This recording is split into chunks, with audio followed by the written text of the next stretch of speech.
नमस्कार दोस्तों। सनातन हिंदू धर्म में तुलसी के पौधे का महत्व सबसे अधिक है। इसकी सबसे पहले पूजा भगवान विष्णु जी ने की थी। श्री हरि कहते हैं, जिस प्रकार देवी लक्ष्मी से वैकुंठ को ऐश्वर्य प्राप्त है, उसी प्रकार वैकुंठ में तुलसी के कारण ही पवित्रता प्राप्त है। पृथ्वी लोक पर जिस स्थान पर भी तुलसी का पौधा होगा, उस स्थान पर कभी बुराई का वास नहीं होगा। ऐसा स्थान सबसे अधिक पवित्र होगा। इसी कारण से हमें हमारे घर में तुलसी का पौधा अवश्य ही लगाना चाहिए। तुलसी के पास दीपक जलाने से क्या होता है, आइए जानते हैं इस प्राचीन महान कथा के माध्यम से जो भगवान श्री कृष्ण ने देवी सत्यभामा को सुनाई है। दोस्तों, एक समय की बात है, देवी सत्यभामा भगवान श्री कृष्ण के पास आकर उनसे पूछने लगी है, स्वामी, आपने मुझे तुलसी के पौधे को जल देने का महत्व सुना दिया है, लेकिन तुलसी के पास दीपक जलाने का क्या महत्व है? रोज शाम को तुलसी के पास दीपक क्यों जलाया जाता है? इससे मनुष्य को कौन सा फल प्राप्त होता है? तुलसी के पास दीपक जलाने की विधि क्या है तथा दीपक लगाते समय कौन से मंत्र का उच्चारण करना चाहिए? कृपया आप मुझे विस्तार से बताइए। भगवान श्री कृष्ण कहते हैं, हे देवी, आज तुमने समस्त संसार के कल्याण की भावना से बहुत ही उत्तम प्रश्न किया है। तुम्हारे इस प्रश्न का उत्तर देने से पूर्व मैं तुम्हें एक प्राचीन इतिहास सुनाता हूं, जिससे तुम्हें तुम्हारे सभी प्रश्नों के उत्तर मिल जाएंगे। लेकिन दोस्तों, अगर आप भी चाहते हैं कि आपके ऊपर और आपके पूरे परिवार के ऊपर माता लक्ष्मी का आशीर्वाद सदैव बना रहे, तो इस वीडियो को एक लाइक करें और चैनल को सब्सक्राइब करें और कमेंट बॉक्स में जय माता लक्ष्मी लिखना ना भूलें।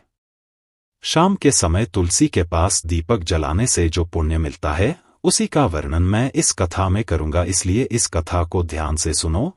इसे सुनने मात्र से ही 100 वर्षों तक तुलसी के पास दीपक जलाने का फल मिलता है। देवी सत्यभामा ने भगवान श्री कृष्ण से कहा, हे प्रभु, मैं इस कथा को सुनने के लिए बहुत उत्सुक हूं, कृपया इसे मुझे सुनाइए, मैं इसे पूरे ध्यान से सुनूंगी। तब भगवान श्री कृष्ण ने देवी सत्यभामा को कथा सुनानी शुरू की। उन्होंने कहा, हे देवी, यह बात प्राचीन काल की है। दक्षिण दिशा में तुंगभद्रा नाम की एक विशाल और पवित्र नदी बहती है। उसी नदी के किनारे हरिहरपुर नाम का एक अत्यंत सुंदर नगर बसा हुआ था। उस नगर में हरि दीक्षित नाम के एक ब्राह्मण रहते थे। वे बहुत ही गुणवान, चरित्रवान और धर्मपरायण व्यक्ति थे। वेदों और शास्त्रों के मार्ग पर चलने वाले थे और उन्होंने समस्त शास्त्रों का अध्ययन कर रखा था। हरि दीक्षित की पत्नी का नाम लोग चारा कहकर पुकारते थे। उसका स्वभाव उसके नाम के अनुरूप ही था। वह हमेशा अपने पति का अपमान करती रहती थी, पति को बुरी तरह ताने देती और उसे दुख पहुंचाती थी। वह अपने पति के लिए कभी भी खाना नहीं बनाती थी और ना ही उसके साथ स्नेह से पेश आती थी। उसने अपने पति के साथ कभी प्रेम पूर्वक व्यवहार नहीं किया। जब भी पति के मित्र या परिवार के लोग घर आते, वह उन्हें अपमानित करके भगा देती थी। वह स्त्री स्वयं गलत संगति में रहती थी और हमेशा काम वासना में डूबी रहती थी। उसका मन अपने पति से हटकर पराये पुरुषों में लगा रहता था और वह अन्य व्यभिचारी स्त्रियों के साथ घूमती रहती थी।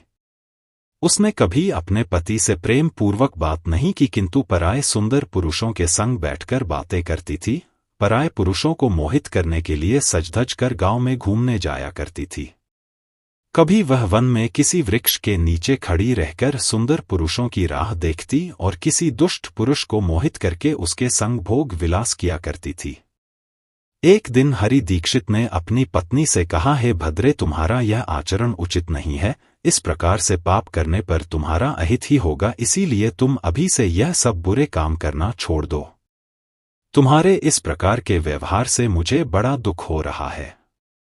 तब उस दुराचार स्त्री ने कहा, ना जाने किस पाप के कारण मेरा तुझ जैसे भिखमंगा के साथ विवाह हुआ है। लगता है पिछले जन्म में मैंने पाप ही किए होंगे, इसी कारण से मुझे ऐसा गरीब पति मिला है। तू मेरी कोई भी इच्छा को पूर्ण नहीं कर सकता। मुझे विवशता के कारण तेरी इस झोपड़ी में रहना पड़ता है, भिक्षा में लाया हुआ भोजन खाना पड़ता है और अधिक मैं इस कष्ट को सहन नहीं करने वाली। किसी दिन मैं तुझे छोड़कर अवश्य चली जाऊंगी, तेरे साथ रहूंगी तो इस जन्म में भी मेरे द्वारा पाप ही होंगे, इसलिए अब मैं किसी अन्य धनवान पुरुष से विवाह करूंगी। हरि दीक्षित ने अपनी पत्नी से कहा, हे प्रिय, तुम इस प्रकार के अपशब्द ना कहो। इस प्रकार से अपने पति को त्यागने का विचार मन से छोड़ दो। जो स्त्री अपने पति को त्याग कर पराये पुरुष के पास जाती है, उसका अहित ही होता है, उसे नरक में जाना पड़ता है। उस दुराचारी पत्नी ने कहा, नरक में तुम्हें जाना पड़ेगा, क्योंकि तुम कोई काम धंधा तो करते नहीं, भीख मांग कर खाते हो और मुझे भी झूठ खिलाते हो। पत्नी को दुखी और असंतुष्ट रखने वाला पति भी नरक में ही जाता है, और तुम्हारा घर कोई नरक की सजा से कम नहीं है। तुम्हारे साथ इस घर में रहने से अच्छा है मैं नरक में जाकर रहूं। इस प्रकार उस हरि दीक्षित की पत्नी ने अनेक प्रकार के कटु वचनों से अपने पति का अनादर किया और उसे अपमानित किया। श्री कृष्ण कहते हैं, हे देवी, जो स्त्री अपने पति का अनादर करती है, जो अपने पति का अपमान करती है, उसके घर में दुर्भाग्य ही आता है। पति को छोड़कर पराये पुरुष के पास जाने वाली स्त्री को नरक में दंड अवश्य ही भोगना पड़ता है। अब आगे सुनो उस दुराचार स्त्री के साथ क्या होता है। एक दिन वह दुराचार स्त्री वन में जाकर एक वृक्ष के नीचे खड़ी हो गई। उसका चित्त काम से भरा हुआ था। वह किसी सुंदर कामी पुरुष की राह देख रही थी, किंतु बहुत समय बीतने के बाद भी उस स्थान पर कोई पुरुष नहीं आया। इसीलिए वह अत्यंत दुखी हो गई और प्रियतम की खोज में इधर उधर देखने लगी। उस दिन उसका सारा परिश्रम व्यर्थ हो गया। वह वहां खड़ी होकर वह नाना प्रकार की बातें कहकर विलाप करने लगी, हाय हाय, आज तो इस मार्ग से कोई भी सुंदर पुरुष नहीं आया। अब मैं कैसे अपनी काम शांति करूं? आज की रात कैसे बीतेगी? कौन मेरे सुंदर शरीर का उपभोग करेगा? मेरी जवानी और सुंदरता तो अकारण ही नष्ट हो रही है। कोई भी सुंदर शरीर को पाने की कामना नहीं करता। अब मैं कहाँ जाऊं? कौन मुझे अपनाए? कौन मेरे साथ भोग विलास करेगा? मेरा पति तो मूर्ख है, लेकिन अब ऐसा लग रहा है कि यह दुनिया मूर्खों से भरी हुई है। कोई भी मेरी जैसी सुंदर स्त्री को पाने की इच्छा नहीं करता। मैं तो इतनी खूबसूरत हूं कि देवता भी मुझे पाने की इच्छा करेंगे, लेकिन यह संसार तो पापी और तुच्छ पुरुषों से भरा पड़ा है, जो मेरी जैसी अप्सरा के समान सुंदर स्त्री को नजरअंदाज कर रहा है। हे भगवान, अगर कोई सुंदर, बलवान और पराक्रमी पुरुष हो तो उसे मेरे पास भेज दो, चाहे वह मेरा भक्षण ही क्यों ना कर ले, मैं खुशी खुशी उसे गले लगा लूंगी। भगवान श्री कृष्ण बोले, हे देवी। इस तरह वह स्त्री जंगल में जोर जोर से विलाप करने लगी। उसी जंगल में एक भयानक बाघ रहता था। उस स्त्री की चीखें सुनकर वह जाग गया और उछलकर उसकी ओर बढ़ने लगा ताकि उसे खा सके। उस बाघ का नाम था ध्वंस। उसका रूप बेहद डरावना था। उसका शरीर काले और नारंगी धारियों से ढका हुआ था, जो जंगल की छाया में मिलकर उसे छिपा देते थे। आंखें अंगारे की तरह लाल थी, जो अंधेरे में भी चमकती थी। उसके बड़े और नुकीले दांत जबड़े से बाहर निकले हुए थे, जो किसी भी प्राणी को चीरने के लिए पर्याप्त थे। ध्वंस की गहरी गर्जना पूरे जंगल में गूंजती थी, जिससे वहां के जीव जंतु कांप उठते थे। उसकी लंबी मजबूत पूंछ उसकी ताकत का प्रतीक थी। वह अपनी बलशाली टांगों से जंगल में बिजली की गति से दौड़ सकता था। उसका पूरा शरीर शक्तिशाली मांसपेशियों से भरा हुआ था, जिससे वह एक ही झपट्टा में अपने शिकार को धराशायी कर सकता था। ध्वंस उस विलाप करती स्त्री की ओर तेजी से बढ़ रहा था। उसकी नाक से बार बार गर्म सांसें निकलती, मानो वह हर पल अपने अगले शिकार की तलाश में हो। ध्वंस का एकमात्र लक्ष्य उन पापी और दुराचारी लोगों का भक्षण करना था, जिन्हें उसकी नियति ने उसे सौंपा था। उस भयंकर बाघ को अपने सामने खड़ा हुआ देखकर उस स्त्री के पसीने छूटने लगे। वह भय से थरथर कांपने लगी। वह स्त्री कुछ करती इतने में ही उस बाघ ने अपने पंजे से उसे घायल कर दिया और वह स्त्री जमीन पर गिर पड़ी। जमीन पर गिरते ही वह स्त्री चिल्लाते हुए बोली, अरे बाघ, तू किस लिए यहाँ पर आया है? मुझे क्यों मार रहा है? मैं यहाँ पर अपने प्रियतम को खोज रही थी। तू मुझे छोड़ दे, मेरा भक्षण करके तुझे क्या मिलेगा? उस स्त्री की यह बात सुनकर वह भयानक बाघ क्षण भर के लिए रुक गया और हंसते हुए बोला, हे दुष्टा, आज विधाता ने तुझे मेरा ग्रास नियुक्त किया है। तुझ जैसी पापिनी स्त्रियों का भक्षण करना ही मेरा काम है, तभी मुझे इस शरीर से मुक्ति मिलेगी। वह स्त्री कहने लगी, हे बाघ, तुम कौन हो? मुझे सच सच बताओ, तुम्हें किस कारण से बाघ होना पड़ा और तुम मुझ जैसी स्त्रियों का भक्षण क्यों करते हो? पहले मुझे सारी बात बताओ और फिर मेरा भक्षण करो। फिर ध्वंस नाम का वह बाघ कहने लगा, हे पापिनी, मैं तुम्हें मेरे पूर्व जन्म का वृतांत सुनाता हूं कि किस कारण से मुझे बाघ होना पड़ा। पूर्व काल में दक्षिण देश अमलापाहा नाम की एक पवित्र नदी बहती थी। उसी नदी के तट पर मुनिपर्णा नाम की एक नगरी बसी हुई थी। यह नगरी अपने सुंदर मंदिरों, शांत वातावरण और धार्मिक अनुष्ठानों के लिए प्रसिद्ध थी। वहां एक ब्राह्मण का परिवार निवास करता था। मैं उस परिवार में जन्मा था। मेरा नाम वेदानंद था। मेरे पिता एक आदर्श ब्राह्मण थे जो यज्ञ, हवन और धार्मिक अनुष्ठानों का पालन करते थे। उस बाघ ने आगे कहा, हे स्त्री, मैंने अपनी किशोरावस्था में वेदों का अध्ययन किया और यज्ञ आदि धार्मिक कार्यों में पारंगत हो गया, लेकिन जैसे जैसे मैं बड़ा हुआ मेरे मन में धन का लोभ बढ़ता गया। अनेक यज्ञों का आयोजन किया, लेकिन वे यज्ञ धार्मिक उद्देश्य से नहीं बल्कि धन संग्रह के लिए थे। मैं उन पापियों के लिए भी यज्ञ करता था जो धर्म से दूर थे और उनके घर का भोजन करता था। मैंने धन के लोभ में उनके अनैतिक कार्यों का समर्थन भी किया। धर्म के मार्ग से भटकते हुए मैंने उन वस्तुओं का दान भी स्वीकार किया जिन्हें ब्राह्मण को नहीं लेना चाहिए। मेरा मन इतना लोभी हो गया था कि मैं ऋण के बहाने दूसरों से धन लेता और फिर उसे कभी वापस नहीं करता। मैंने अनेक प्रकार के छलकपट किए और इस प्रकार पाप करते हुए कई वर्ष बीत गए। समय के साथ मेरा शरीर कमजोर हो गया, बाल सफेद हो गए, आंखें धुंधली हो गई और मुंह के दांत गिर गए, परंतु धन का लोभ अब भी मेरे मन से नहीं गया और मैं पाप करता रहा। उस बाघ ने अपने दहक पर इसमें आगे कहा, एक दिन धन के लालच में मैं फिर से नदी के किनारे गया। वहां मैंने अन्य धूर्त ब्राह्मणों के साथ मिलकर लोगों को ठगा। हम सभी ने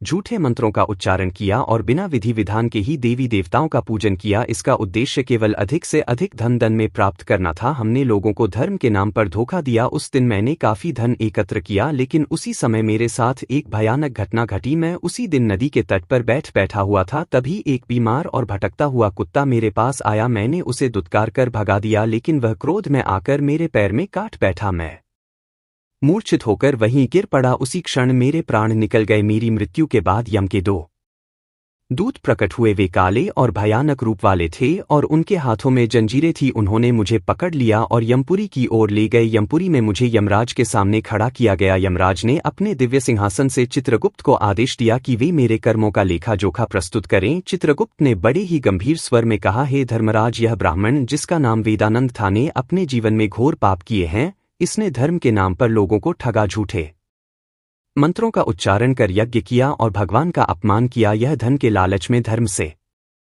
दूर हो गया। इसने कभी भी धर्म का पालन नहीं किया, इसीलिए यह पापी ब्राह्मण नरक जाने के योग्य है। फिर यमराज ने अपने दूतों को आदेश दिया, इस पापी को नरक की अग्नि में डाल दो, यह वहां जाकर अपने कर्मों का फल भोगे। इसके बाद मुझे नरक की भयंकर अग्नि में डाल दिया गया। वर्षों तक मैंने वहां की यातनाएं सहन की। मेरी आत्मा को भयंकर पीड़ा सहनी पड़ी। अनेक वर्षों की सजा के बाद मेरे पापों के कारण मुझे बाघ का शरीर प्राप्त हुआ और मैं इस दुर्गम वन में निवास करने लगा। ध्वंस ने अपनी कहानी को समाप्त करते हुए कहा, अपने पूर्व जन्म के पापों का प्रायश्चित करते हुए मैंने संकल्प लिया कि मैं कभी भी महात्मा, साधु पुरुष या सती स्त्रियों का भक्षण नहीं करूंगा। मैं केवल उन पापियों, दुराचार और कुल्टा स्त्रियों का ही भक्षण करता हूं जिन्होंने अपने जीवन में अधर्म के मार्ग पर चलकर दूसरों को दुख दिया है। मुझे विश्वास है कि ऐसा करने से मुझे मेरे पापों से मुक्ति मिलेगी और मैं इस शरीर से जल्द ही मुक्त हो जाऊंगा। श्री कृष्ण कहते हैं, हे देवी, इस प्रकार से उस बाघ ने अपने पूर्व जन्म का वृतांत सुना दिया और उस स्त्री से कहने लगा, हे पापिनी, तेरे आचरण से तू कुल्टा दिखाई पड़ती है। अपने पति को छोड़कर तू इस वन में अन्य पुरुषों के साथ भोग विलास करने के लिए आई है, इसलिए आज तू मेरा ग्रास अवश्य बनेगी। इतना कहकर उस बाघ ने अपने तीक्ष्ण नाखूनों से उस पापी स्त्री को मारकर उसे खा लिया और फिर वह बाघ उस स्थान से चला गया। उस स्त्री की मृत्यु के बाद उस स्थान पर यम के 2 दूत प्रकट हुए और उस पापिनी स्त्री को उठाकर संयमने में ले गए। वहां पर उसे यमराज के सामने खड़ा किया गया। यमपुरी में मुझे यमराज के सामने खड़ा किया गया। यमराज ने अपने दिव्य सिंहासन से चित्रगुप्त को आदेश दिया कि वे मेरे कर्मों का लेखा जोखा प्रस्तुत करें। चित्रगुप्त ने बड़े ही गंभीर स्वर में कहा, हे धर्मराज, यह ब्राह्मण जिसका नाम वेदानंद था ने अपने जीवन में घोर पाप किए हैं। इसने धर्म के नाम पर लोगों को ठगा, झूठे मंत्रों का उच्चारण कर यज्ञ किया और भगवान का अपमान किया। यह धन के लालच में धर्म से दूर हो गया। इसने कभी भी धर्म का पालन नहीं किया, इसीलिए यह पापी ब्राह्मण नरक जाने के योग्य है। फिर यमराज ने अपने दूतों को आदेश दिया, इस पापी को नरक की अग्नि में डाल दो, यह वहां जाकर अपने कर्मों का फल भोगे। इसके बाद मुझे नरक की भयंकर अग्नि में डाल दिया गया। वर्षों तक मैंने वहां की यातनाएं सहन की। मेरी आत्मा को भयंकर पीड़ा सहनी पड़ी। अनेक वर्षों की सजा के बाद मेरे पापों के कारण मुझे बाघ का शरीर प्राप्त हुआ और मैं इस दुर्गम वन में निवास करने लगा। ध्वंस ने अपनी कहानी को समाप्त करते हुए कहा, अपने पूर्व जन्म के पापों का प्रायश्चित करते हुए मैंने संकल्प लिया कि मैं कभी भी महात्मा, साधु पुरुष या सती स्त्रियों का भक्षण नहीं करूंगा, मैं केवल उन पापियों, दुराचार और कुलटा स्त्रियों का ही भक्षण करता हूं जिन्होंने अपने जीवन में अधर्म के मार्ग पर चलकर दूसरों को दुख दिया है। मुझे विश्वास है कि ऐसा करने से मुझे मेरे पापों से मुक्ति मिलेगी और मैं इस शरीर से जल्द ही मुक्त हो जाऊंगा। श्री कृष्ण कहते हैं, हे देवी, इस प्रकार से उस बाघ ने अपने पूर्व जन्म का वृतांत सुना दिया और उस स्त्री से कहने लगा, हे पापिनी, तेरे आचरण से तू कुलटा दिखाई पड़ती है। अपने पति को छोड़कर तू इस वन में अन्य पुरुषों के साथ भोग विलास करने के लिए आई है, इसीलिए आज तू मेरा ग्रास अवश्य बनेगी। इतना कहकर उस बाघ ने अपने तीक्ष्ण नाखूनों से उस पापी स्त्री को मारकर उसे खा लिया और फिर वह बाघ उस स्थान से चला गया। उस स्त्री की मृत्यु के बाद उस स्थान पर यम के 2 दूत प्रकट हुए और उस पापिनी स्त्री को उठाकर संयमनीपुरी में ले गए। वहां पर उसे यमराज के सामने खड़ा किया गया। फिर चित्रगुप्त ने उस स्त्री का लेखा जोखा निकालते हुए यमराज से कहने लगे, हे धर्मराज, यह स्त्री तो अत्यंत पापिनी है, इसने घोर पाप किए हैं, इसने व्यभिचार किया है, इसने अपने पति की कभी सेवा नहीं की, अपने पति को भूलकर पराये पुरुषों के संग भोग विलास किया करती थी। उसके पापों को सुनकर यमराज अत्यंत क्रोधित हो गए और उन्होंने उस स्त्री को अग्नि से भरे हुए कुंडों में डालने का आदेश दिया। यमराज के आदेश को सुनकर वह स्त्री अत्यंत भयभीत हो गई और फिर वह दुराचार स्त्री यमराज से कहने लगी, हे धर्मराज, कृपया मुझे मेरे पापों के लिए क्षमा करें, मैंने यहाँ अनजाने में पाप किए हैं, कृपया मुझे प्रायश्चित का अवसर प्रदान करें। यमराज कहते हैं, हे स्त्री, तुमने जो पाप किए हैं वे निंदनीय है, तुम्हारे पापों के लिए कोई प्रायश्चित नहीं है। जो स्त्री अपने पति का त्याग करती है,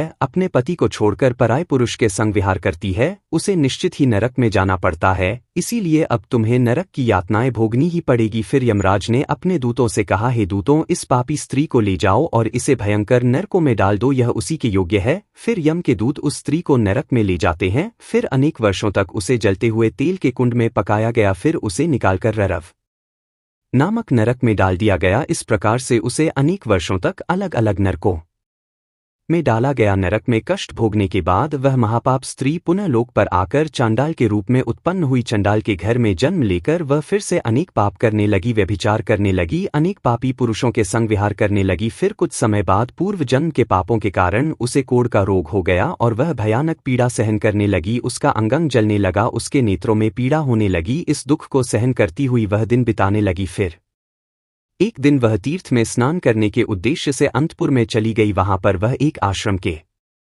बाहर निवास करने लगी। उस आश्रम में एक तुलसी का पौधा था। अन्य स्त्रियों को वहां पर तुलसी के पास दीपक जलाते हुए देखकर उस पापी स्त्री को बड़ा आश्चर्य हुआ। फिर एक दिन वहां पर निवास करने वाले एक साधु से उस स्त्री ने पूछा, हे साधु महाराज, यह कौन सा पौधा है और यह स्त्रियां इसके नीचे दीपक क्यों जला रही हैं? तब उस साधु ने कहा, हे कल्याणी, यह अत्यंत पवित्र तुलसी का पौधा है, इसके दर्शन करने मात्र से ही संकट का नाश होता है। इस तुलसी को जल देने से देवी देवताओं की कृपा प्राप्त होती है तथा इस वकित पौधे के पास दीपक जलाने से समस्त पाप नष्ट होते हैं। उस साधु की बात सुनकर उस स्त्री को बड़ी प्रसन्नता हुई और उसने साधु से कहा, हे साधु महाराज, यदि कोई अत्यंत पापिनी स्त्री भी इसके पास दीपक जलाएगी तो उसके पाप नष्ट होंगे क्या? वह साधु कहते हैं, हे पुत्री, यह सत्य है, यदि किसी स्त्री ने घोर पाप भी किए हो तब भी उसके पाप नष्ट होते हैं। उसके सभी जन्मों के पाप भी तुलसी के पास दीपक जलाने से नष्ट होते हैं। किंतु हे पुत्री, तुम कौन हो और किस कारण से यह प्रश्न पूछ रही हो? वह स्त्री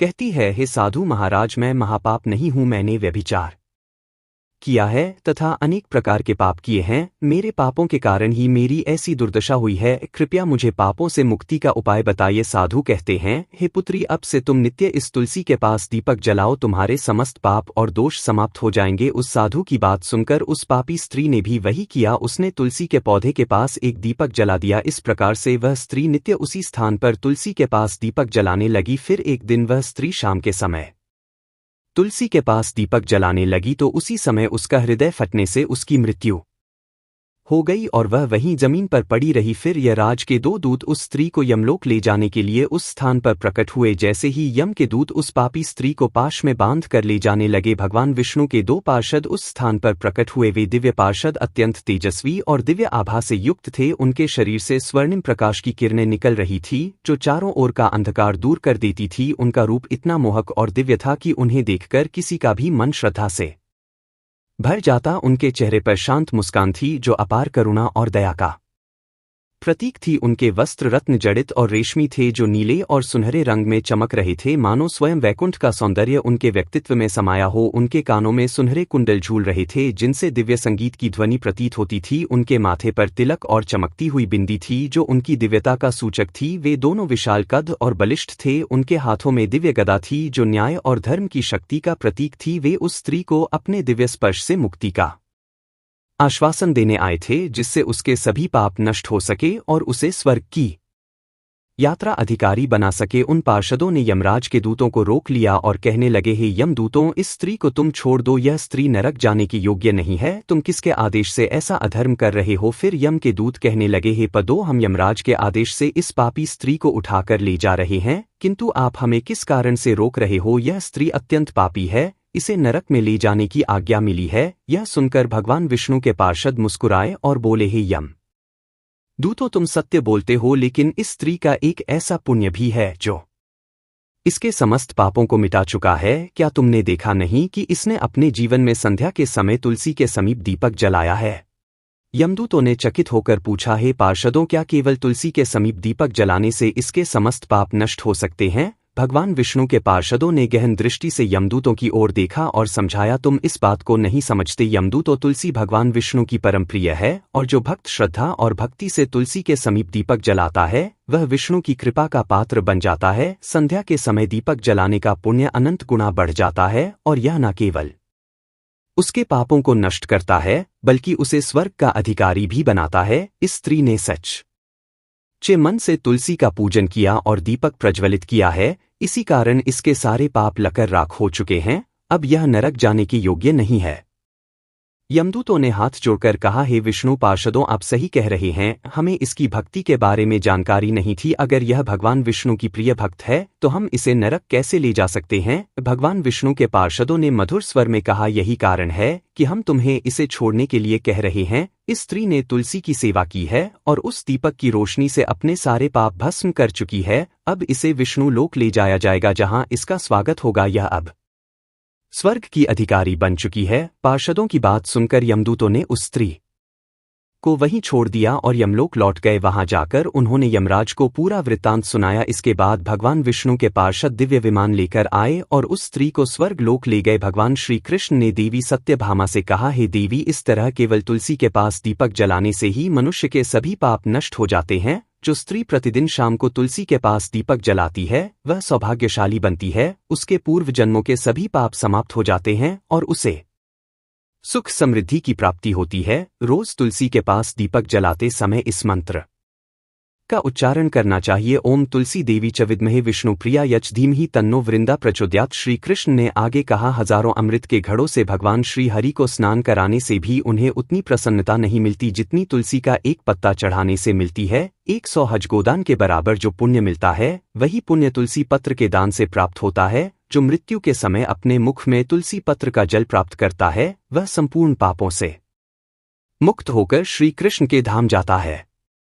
जब भक्त तुलसी के पास दीपक जलाता है तो उस प्रकाश में निहित ऊर्जा नकारात्मक शक्तियों को नष्ट करती है और सकारात्मकता का संचार करती है। यह आध्यात्मिक वातावरण को शुद्ध करता है और घर में देवताओं की कृपा को आकर्षित करता है। दीपक का प्रकाश अज्ञान के अंधकार को दूर करता है और ज्ञान की ज्योति को प्रज्वलित करता है। तुलसी के पास दीपक जलाने से मनुष्य के भीतर शुद्धता और पवित्रता का भाव उत्पन्न होता है जिससे उसकी भक्ति और ध्यान की शक्ति बढ़ती है। यह मान्यता है कि जब व्यक्ति तुलसी के पास दीपक जलाकर उसकी आरती करता है तो भगवान विष्णु का ध्यान अधिक सरलता से प्राप्त होता है। यह साधक के मन को स्थिर और शांति की ओर ले जाता है जिससे ध्यान में एकाग्रता बढ़ती है। तुलसी के पास दीपक जलाने का अनुष्ठान सूर्यास्त के समय करना अत्यंत शुभ माना जाता है। इस समय दीपक जलाकर तुलसी माता की आरती की जाती है और भगवान विष्णु का स्मरण किया जाता है। इसे करने से विशेष पुण्य प्राप्त होता है। प्रतिदिन संध्या समय में तुलसी के पास दीपक जलाते समय ओम नमो भगवते वासुदेवाय मंत्र का जाप करना चाहिए। यह मंत्र घर की नकारात्मकता को दूर करता है और भगवान विष्णु की कृपा प्राप्त करता है। तुलसी के पास घी या तिल के तेल का दीपक जलाना शुभ होता है। घी का दीपक अधिक पवित्र माना जाता है, लेकिन यदि संभव ना हो तो तिल के तेल का दीपक भी जलाया जा सकता है। तिल के तेल का दीपक नकारात्मक ऊर्जाओं को दूर करने में सहायक होता है। ऐसा कहा गया है कि जो भक्त प्रतिदिन तुलसी के पास दीपक जलाता है उसे 7 जन्मों तक पुण्य मिलता है और वह कभी भी दरिद्रता का सामना नहीं करता। उसके घर परिवार में हमेशा सुख शांति और खुशहाली बनी रहती है। धार्मिक ग्रंथों में वर्णित है कि तुलसी के पास दीपक जलाने से पितृदोष, गृह दोष और काल सर्प दोष जैसी बाधाएं भी दूर हो सकती हैं। इस उपाय से घर में नकारात्मक ऊर्जा का नाश होता है, सकारात्मक ऊर्जा का संचार होता है। तुलसी के पास दीपक जलाने से आत्मा की शुद्धि होती है और यह जन्म जन्मांतर के पापों का नाश करता है। इससे आत्मा को शांति मिलती है और व्यक्ति को सद्गति प्राप्त होती है। यह भी कहा गया है कि यदि कोई व्यक्ति जीवन के अंतिम दिनों में तुलसी के पास दीपक जलाकर भगवान का स्मरण करता है तो उसे मृत्यु के बाद यमदूतों का भय नहीं रहता और उसे सीधे भगवान के धाम में स्थान मिलता है। तुलसी के पास दीपक जलाने से देवी लक्ष्मी का आशीर्वाद मिलता है, जिससे व्यक्ति के जीवन में कभी आर्थिक संकट नहीं आता और हमेशा समृद्धि का वास रहता है। तो दोस्तों, इस प्रकार से भगवान श्री कृष्ण ने तुलसी के पौधे के पास दीपक जलाने का महत्व बताया है। हमारे प्रिय दर्शकों, यह तमाम जानकारी जनरुचि को ध्यान में रखकर दी जा रही है। ज्योतिष और धर्म के उपाय को अपनी आस्था और विश्वास पर आजमाएं। इस संदर्भ में हम किसी भी प्रकार का कोई दावा नहीं करते हैं। अगर आपको यह जानकारी पसंद आई हो तो इस वीडियो को एक लाइक जरूर करें और कमेंट बॉक्स में सच्चे मन और सच्चे हृदय से जय माता लक्ष्मी जरूर लिखें। जय श्री राम दोस्तों। आए